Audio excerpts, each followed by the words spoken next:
DJ Event Planner will change the way you manage and run your business. Streamline all of your procedures and software into one easy-to-manage system. DJ Event Planner, the ultimate online planning tool.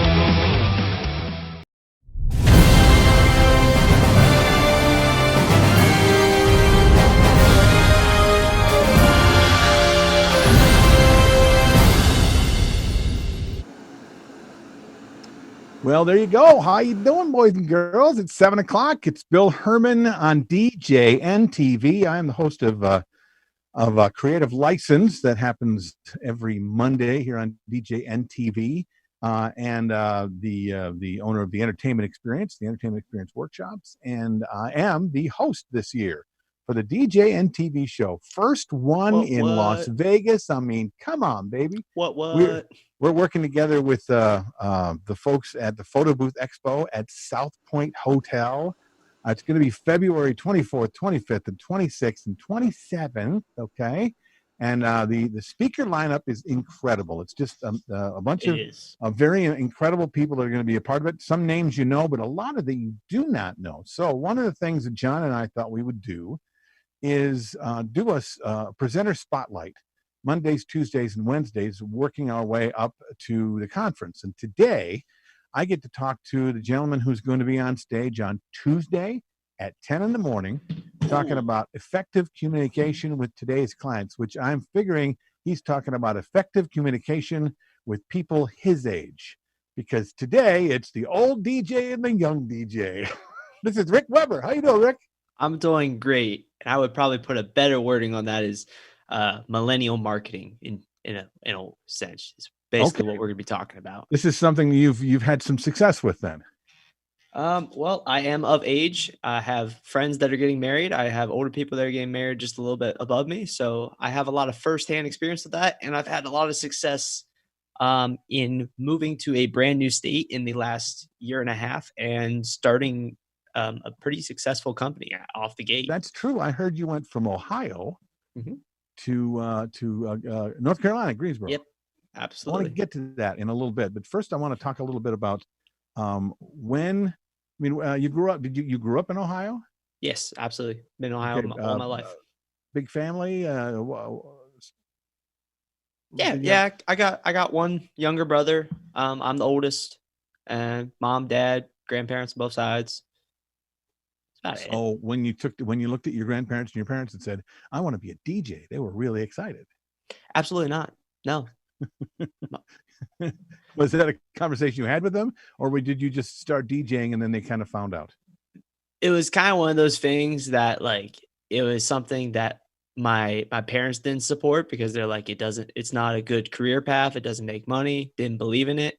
So I kept up with my schoolwork, got really good grades, did all the other stuff, kept up with my homework, got a real job, and did this on the side when I could force time into it. And this was during high school. I started, right around freshman year of high school was when I started to actually kind of work into being a DJ. That's kind of the tipping point, basically. What was your first gig? First gigs were birthday parties. No, I mean your first gig. What was your first gig? Do you remember it? Oh my God. I was doing stuff. So I was always the kid that had the large amount of music. I spent the time on the computer. I was tech savvy, had all the illegally downloaded music, the fun stuff as a young kid because no one knew how to get it. And I had all the playlists, and in football, I was the one that had the clean music so that we could actually play at the weight room. So just in general, when I was at places, I was the one playing the music. And this this I guess ended up being my first gig. I got paid like $20. But my buddy asked me for his 16-year-old birthday. Yeah, the 16-year-old birthday party to bring my iPad and kind of just play the music, put together playlists and stuff. And his mom came up to me. Uh, I want to say a little bit into it. And is like, "You're really good at selecting music," because I was playing some older tracks too from what my parents liked and stuff. And Yeah. she's like, "You ever thought about being a DJ?" I'm like, "No, maybe." And that was the original trigger that got me down the path of being a DJ. One of my friends at the time wanted to be like a radio MC announcer. He made up the little voice and everything. So we kind of teamed up and did birthday parties because as an initial DJ, I hated the microphone. So he did the microphone stuff. I did the DJ stuff. And that's kind of how it all started, really. So, and then that was, you're a freshman in high school. You're going through high school. You're talking about being a DJ. Mom and dad don't like this idea. So you got a real job. What was the real job? Was it before you went to, you went to college, right? Absolutely. I went to college too. I just graduated in 2018. Okay. So after high school, did you get the job during high school? And if you did, what was it? What were you doing? Yeah. So my first job at the age of 15 is when I got my first job. Was my next door neighbor. She was the head of catering. This really leads down, like it all kind of sync together. You'll see how this works. Yeah, that's why I'm asking, brother. She was the head of catering for the local catering company or the restaurant catering company. And they did a bunch of weddings. It actually turns out that they are the largest. So I'm from Southeastern Ohio, small towns, largest towns, like 30,000 people in that area. So, they're the largest catering company for weddings in that area, period. Like there's no one even comes close. They have like 6 vans. We have a completely large staff. And I got brought on and I was there during the week. I organized vans, got the plates ready, and it was more than just catering. They did decor too and stuff and tables and chairs and stuff. So I worked my way up into that company, but throughout this, I'm seeing tons of weddings. They're doing anywhere from 3 to 5 weddings, sometimes 8 every single weekend. So I'm always out at a wedding and it kind of played together. I was doing these birthday parties, discovered what a wedding was because I really didn't know at 15. And I started seeing all the DJs that were out there. Some kind of good, a lot. Wow, I don't know what you were doing, but as a young little teenager that thinks he knows everything. Yeah. But that's kind of where I got into actually becoming very serious with DJing because it was also the time that we started getting into high school dances, the homecomings, the proms. Yeah. Realized how crappy the DJ was because our school had no budget to pay anybody worth a crap. Right. And at these weddings, I found the DJs that were really good. And one of them kind of like latched onto me as like he was like a person that sought out talent. Like he saw me and noticed that I was really interested and I had a passion for this. And he kind of took me under his wing. It was like a family owned business. And he started giving me gigs and stuff. And we just worked together.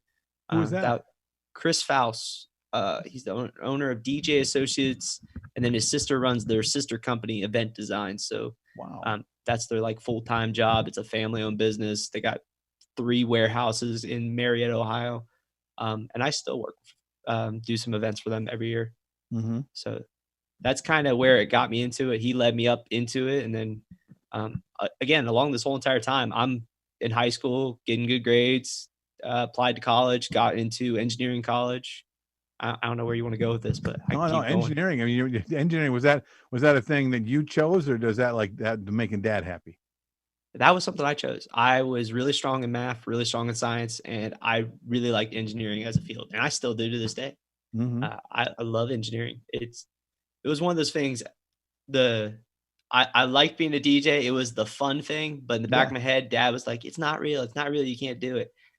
It was about. I heard it from my old man too, so I know what you're talking about. He kind of turned the curve around my senior, or no, it was probably it was more or less around the sophomore year of college when I started doing like I would come back for the summer and I would have like 20 weddings lined up with the company, and he'd start seeing my paychecks coming in from there. Or I think my mom, because my mom was on the bank, would be like, he just made like $1,000 this weekend. Like, and then he started, I noted, he never told me, but he started being like, hey, you DJing this weekend? Hey, where are you going this weekend? Do you want your brother to come help you? That's great, man. So now, how you still do some things for this company that kind of mentored you and helped you through things. When did you decide to start your own thing? Well, it was a combination. So I still have a full-time job right now out of college. I still pursued what my career path was. Engineering. I graduated in 4 years, which is pretty incredible for a mechanical engineer. Yeah, it is. Also with one of the highest GPAs, but that's beside the point. Okay, so you're smart. Yeah, I got it. Yeah, I'll try to use some bigger words. I apologize. No. English is the worst part. On like what the SATs or whatever you take. My English was what kept me from getting a good ACT score. Math and science were just like up here, and then reading and English were like down here. I read at like a 4th grade level. So, well, most of us do. But so my sophomore going into my junior year of college, I got an internship with the company I'm working for now. It was a tire making company. They're based in Akron, Ohio, as their corporate headquarters. So I did my first rotation there, and then the next year they wanted me to do a rotation at one of their plants, and one of their plants is down here in Danville, Virginia, which is just on the border of North Carolina. But everyone, when I was doing my research, was like, you need to live in Greensboro, North Carolina. It's like 45 minutes away, but Greensboro is way bigger, a lot better lifestyle for a young person. So junior going to senior, I was down here the whole entire time, pretty much set on this is what's going to happen after college. I'm going to be moving down here. So after that rotation, before I went to my senior year, I already got a job offer lined up. Basically, I knew I was coming down here. It was already set in stone. So I actually started Fusion Sound and Lighting going into my senior year of college, which is the company I own now down here. So it was basically a I don't know same time, same course of action to start the company. And I even came down here and did a wedding show the winter of my senior year of college, prepping to go into this marketplace down here, and started making connections. And yeah, so the whole move, a lot of people your age don't really go in that direction, but the idea that you're trained as an engineer and the systems and procedures that come with that thought process, plans that come with that thought process really helped you to put something together that was actually real when you decided to go out on your own into an entirely different state.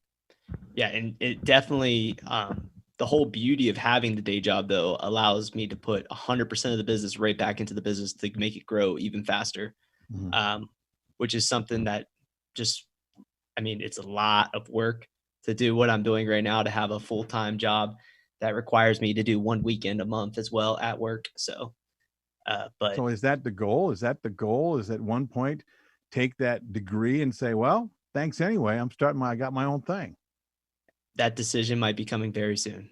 Really? I had, so the business plan, there's another thing. I made a whole business plan for Fusion Sound Lighting. The business plan is set out that in 5 years, I would be at a point where I could quit my day job 100%, no problem. But based on the projections for this year, sometime around March, when the engagement booking craziness kind of dials down a little bit right now, because it's like, I don't know for you, but right now for me, it's like I got 1 million leads and I'm just waiting on them to say yes or no. Yeah, no, I got it's that time of year, isn't it? It's that stressful time of year, in my opinion.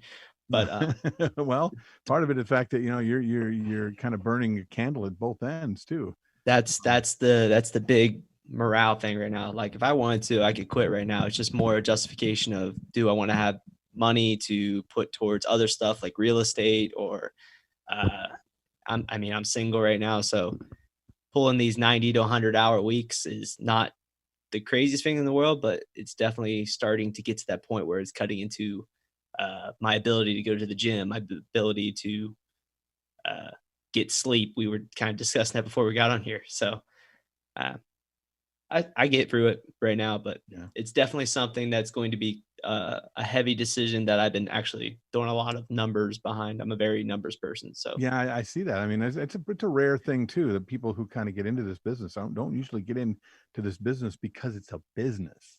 You know, how many young men that I've ever met your age or even my age that have said, "Yeah, I have a business plan."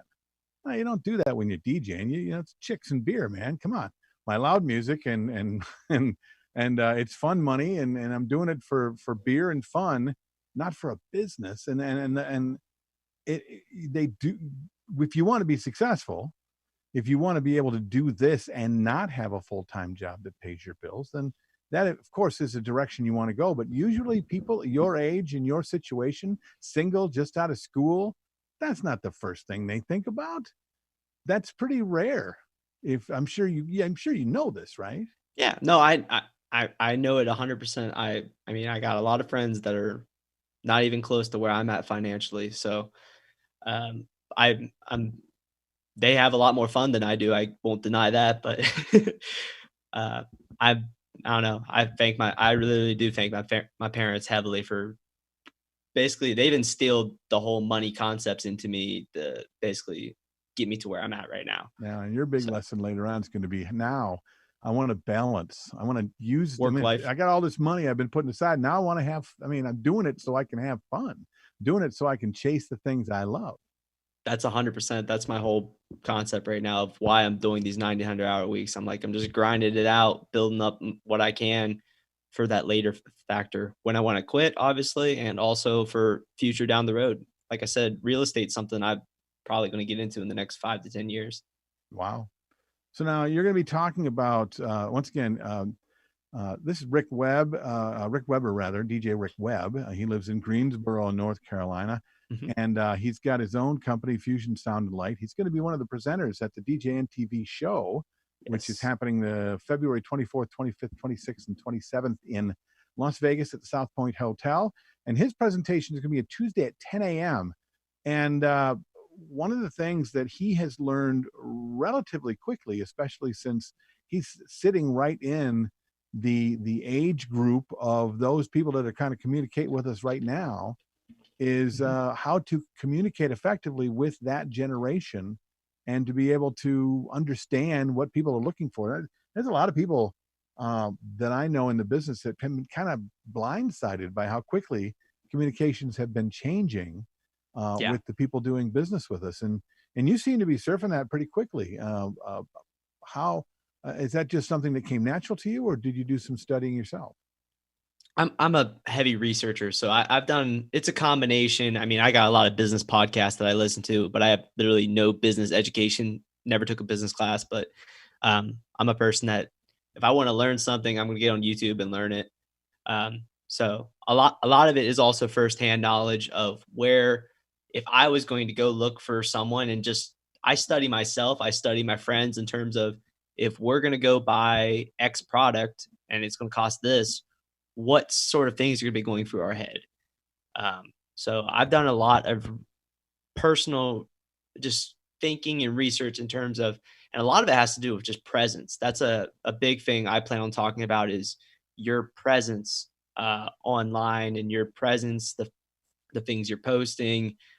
This plays probably heavier on a person's perception of you than even talking to you. Uh, just because people want to work with people that they see. I know me personally, we're a generation that is a buy it now generation. If we see something that we like, we're just going to buy it. We're not going to hesitate researching other people. I want it. That looks nice. I'm going to get it. Will we feel bad if we find something cheaper a little bit later? It depends. So it's But more of an instant gratification culture than you've seen in a while, or any of us have seen in a while. yeah, it is very much so. I mean, that's me personally and my friends. A lot of us don't really do much. If we're researching something to buy, there's not much research. It's like one or two sources and that's it. And we're ready to go. Well, see, and I know that there are people out there that are watching this thinking to themselves, yeah, but they don't know what I have. I mean, they don't really understand. They see a thing that they think they're looking for because they have a preconceived notion of what this Mhm. is. how in the world can I help to make them understand that this isn't necessarily the thing that they think it is? It's not necessarily, and it's better actually, because usually, I mean, you know, you've been in the business long enough to know that, you know, people's perception of what we do for a living is not very great. So, and, and from that perception, I wouldn't necessarily pay a lot for that either, from that perception. So we, as a business people and people on DJs, regardless of their age and how long they've been doing it, want to be able to, I mean, yeah, see it and buy it, but we don't want to see it and buy it. We want to have a little more of a connection. How do we begin that communicative conversation before they just, and then, or does that just scare people away? It really depends how you do it. I mean, a lot of us will jump on a phone call. That's one thing that I don't think people realize. Millennials will jump on a phone call. I think so too. Especially for a lot of stuff. Like if it's something that I'm going to spend $1,000 plus, I'm going to jump on a phone call. Maybe something around $100, I would just buy it now. $200 maybe. Mm-hmm. Maybe a photo booth for an uplighting rental, I would just text or maybe buy about it. But when it's someone that's providing a service, I'm going to call them. I'm going to have a conversation with them. But it's about getting that to that point. And you hit on a big thing right there, is that we obviously we know what's going on, but my friends that are getting married, a lot of them have reached out to me and been asking questions because they're clueless. They're 100% clueless. And this has been going around for years. Brides are clueless and grooms are clueless, and other sexualities and stuff. They're clueless to what happens at a wedding. Mm-hmm. What are the back end stuff? They've been to weddings, they've experienced them, but they have no clue the ins and outs of why things are done a certain way. Right. So a lot of it has to do with education, but having that education being accessible without them having to contact you. So there's a lot they want to be able to go to your website or your blog and learn without asking questions. Yes. And I see that too. I mean, with teenagers, I've seen that from teenagers all the way to people your age and older. It's, you know, there's a YouTube thing on that. You know, I don't got to ask you. There's, you know, I can fix my fridge. Just give me 20 seconds and to find a YouTube video, and that is a weird thing for us to have to kind of get past, or do we get past it, or do we have to ride with it? Mm-hmm. My biggest thing, like you kind of mentioned, is the website. And that's something I'm going to talk about very heavily. I think a lot of people underestimate it, but your website should be really set up that it sells itself. Right. And there's certain things we'll touch on that you should have on your website, certain things you shouldn't have on your website, depending on what you're trying to go for. But so what do you think the number one thing that people have on their websites that they should get rid of right now? If their website looks like it was built in the Stone Age, get rid of it right now. But okay, well, it's dates. What you think is dates. in Stone Age, and what I think is in Stone Age, brother. Come on. So, if it looks like Windows 99, get rid of it. Yeah. I don't know that I need your advice for that one. But let's say that they don't have that. Okay, that's the number one thing. Like, everybody's got their website, and you probably could look at every website and find that one thing. What's that one thing? Dates. It needs to look like it's been updated. If I look on someone's website, and this is just me personally looking at other vendors, because I look at other vendors' websites before I go to a wedding with them to see how current they are. If I see dated dates, even a year off, that tells me that you don't care to update your business. You don't care to pay into it. So a big factor in that is being able to update your website yourself. And there's a lot of tools nowadays that make it really, really simple to do. But dated pictures, just dated stuff that instantly is noticeable that, 2011, this is your latest review is 2000. Oh, okay. Are they still doing it? They were great in 2011. But so I guess what you're saying is it would be better to have no dates. If you're not going to be updating your website, then, you know, creating blogs with Mary and Joe's wedding in 2011 we better just say Mary and Joe's wedding. Correct. And it's better to have with evergreen dates in terms of, instead of saying I've been a DJ for 8 years, I've been a DJ since 2012. Stuff that you won't have to update. It still shows it's evergreen. So Evergreen content. Since 2012 sounds like you're very experienced, but I've been doing it for 8 years, then I have to do math. Yeah. 8 years. 8 years sounds cool. You throw out 2012, especially now with 2020, people are like, whoa, that was a long time ago. I remember that. You're gonna make me want to lay down, man. Sorry, Bill. This is not making me feel good. I'm just letting you know. I know. It's all right. I remember when I started DJing in 2016. No, I've been doing this. I've been doing this probably longer than you've been alive, mister. Just a question. How long you been doing this? Because Chris over at DJ Associates, he's been doing it for 40 years now. So you're your mentor. Yeah. I've been doing it. I've been doing it a long time. Just gonna leave it at that. I started DJing, about 8 years ago when I was about 24. So it's been a. I've been look, kid. DJ has changed a lot. Yes, it has. Since I began, and it's changed. Actually, it's and people in the who are outside of this industry, even the people in the industry, honestly, over the last 10 years, have zero idea how much it's changed just in the last 5 to 10 years. It is a completely different landscape with very, very different technology.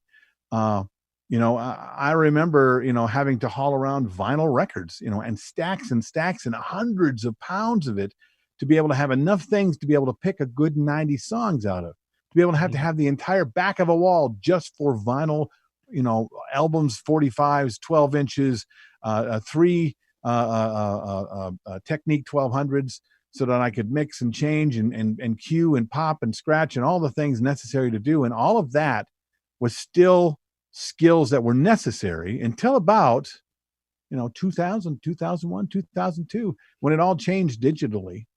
And then it became, vinyl became a novelty.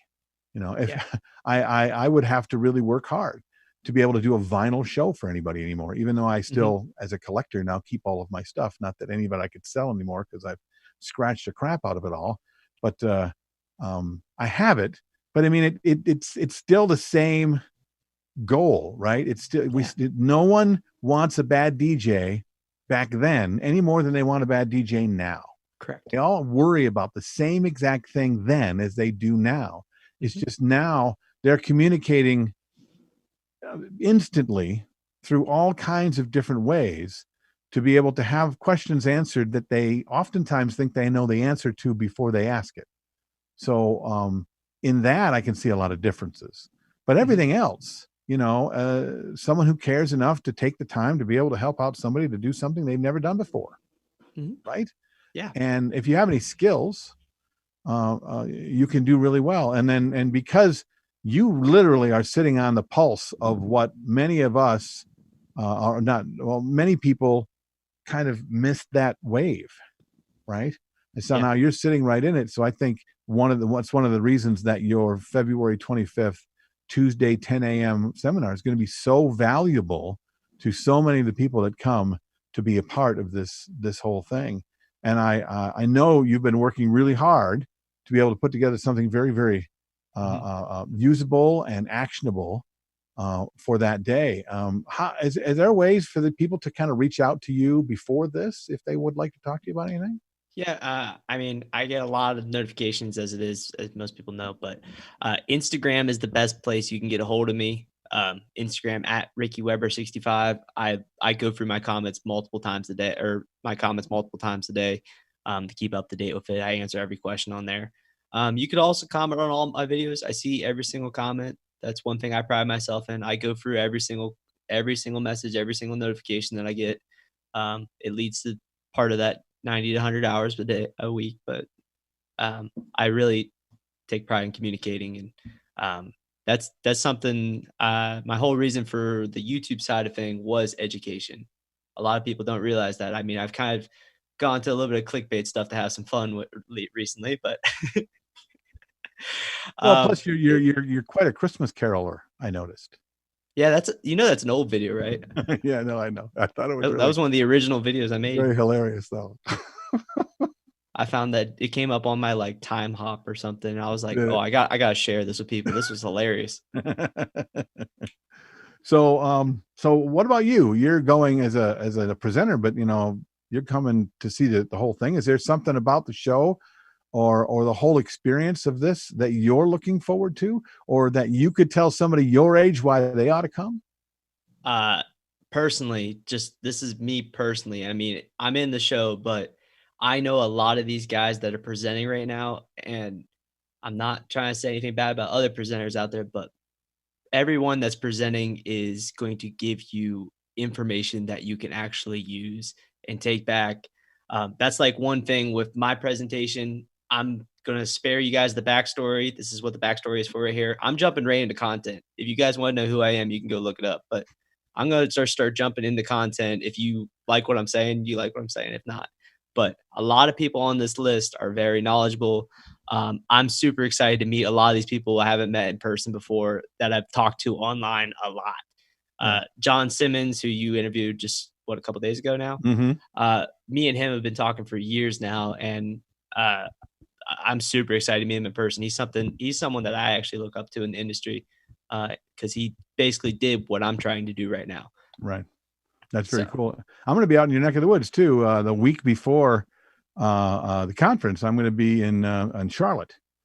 Nice. Doing my workshop. So if you're, I don't know how far, I don't know the state very well, but I don't know how far Greensboro is from Charlotte. But we do Charlotte all the time. Wave at each other.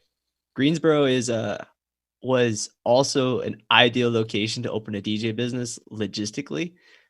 It's an hour to Raleigh. It's an hour to Charlotte. It's a half an hour to Winston-Salem. High Point's right here. I have a large pool to work with here. And it's very noticeable because there's more leads to go around than anything around here. It's amazing how many DJs I've met that we just tossed leads back and forth with. We actually all were tossing around a lead yesterday because all of us were booked, and I finally found someone that was available. So it's actually pretty cool to be in that kind of market. So now, how many engineer jokes you can tell from stage? I don't really know any. I'm not a joke. Wait a minute. You don't know even one engineer joke? I probably do, but I'm not a jokes person. I'm not an on the spot person. No, like if you're like, tell me a joke. I'm not like I could probably come up with some, but no one would get them. here's the only engineer joke I know that is funny to engineers because somebody told it to me. So how can you tell the extroverted engineer at a cocktail party? He's the one staring at your shoes. See, he got that. That's pretty good, isn't it? Okay, now look, we got to end, but I'm really looking forward to meeting you in person. I know for a fact you've got some great content that's going to be a lot of fun to be a part of. And another thing about these conferences is, especially the one that John and I is putting together for you, is this is not about coming and watching and going, ooh, that was really cool. I'm never going to be able to talk to that guy. No. We're all there to shake hands, to get to know people, to connect online, to connect into groups and to that's a great create point. a community that's going to raise all the boats, okay? Bring everyone together to be able to work as a collaborative community to see us all succeed. And that is exactly the kind of culture that we're trying to create with this conference. And now, if you have not got your tickets yet, you can just go to djntv.com/tickets. The tickets right now are at their cheapest. They're going to be, use the code DJNTV Show 2020, and you will get the least expensive price on the show tickets, okay? And if you haven't thought about it yet, give it some thought. I mean, I know it's in Vegas, but really take 2 seconds to walk past the fact that you're going to have to get on a plane and then look into it, because It's one of the cheapest times of the year to go to Las Vegas. Okay. I was so surprised looking at my tickets. Right. I mean, you So could cheap. right now. I think John even found some unbelievably inexpensive $100 round trip tickets from most anywhere in the United States to go to Las Vegas. I don't quote me on it, but I saw him talking about it on the thing the other day. So, and the South Point Hotel has got a great deal. So you can go to Vegas for the very first time. You've never done this before. I remember the first conference I went to was in Las Vegas, and I convinced my wife that, hey, it would be a great write-off.